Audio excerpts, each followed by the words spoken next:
Here's your problem. Look at that piece of glass right there. Exactly what I suspected. That piece of glass is what's plugging up this drain, causing it not to work.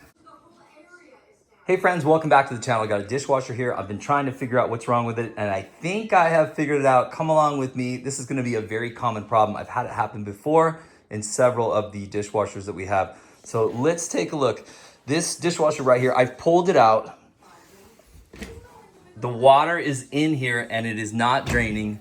When I press cancel and you hold it down till the white light comes on, the first thing it should do is turn on the drain to drain the water out. Now, my system is still hooked up. I'm a professional. I am under here with the wires still plugged in. You probably should not be doing this. But if you listen carefully, you might be able to hear the motor is trying to run down here. So this is the motor down here in our pipe. And it's really hard to hear. I don't think I can actually hear it this time, but I've heard it before. It sounds like it's trying to work and something's jamming it up. So either this pipe has something in it, or I'll bet that inside that little motor casing, there's either a piece of plastic or we remember breaking a glass and maybe a small piece of glass is in there. So what we're gonna do today is, number one, drain the water out of the system. We're gonna have to come under here. Oops, sorry. Come under here. Disconnect the drain, disconnect the water supply, unplug it, turn this guy on its side, again, after we get the water out, and we'll take apart that motor today, and I bet you something's stuck in there. We'll get the system up and running. Okay, step one, let's get the water out of here. So I'm using this evacuator pump. You could also use something like maybe a dry vacuum, something along those lines. But this one right here for $100, this is an amazing tool. Also for changing your oil, transmission fluid, things like that. This works really well too. I'll put a link to this down in the description. Under the sink, I'm gonna unplug the unit. Next, I'll turn off the water. Next, I'll put the unit on its side.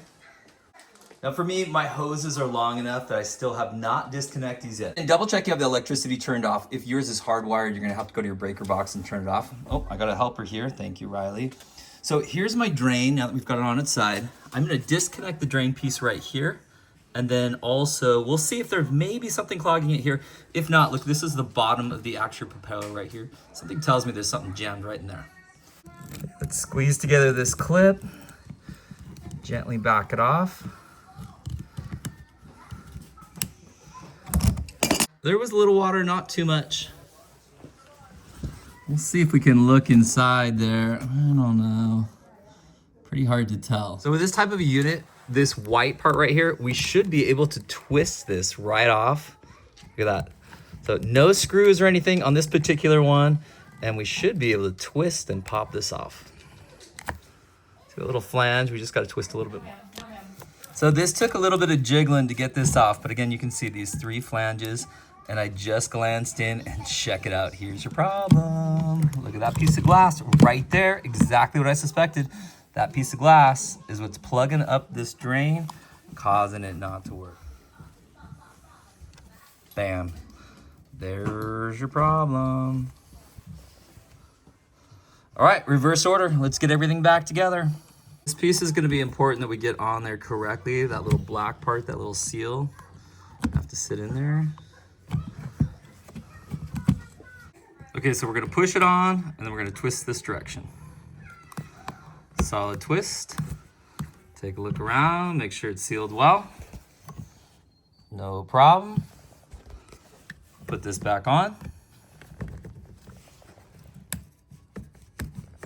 And just right back where it was.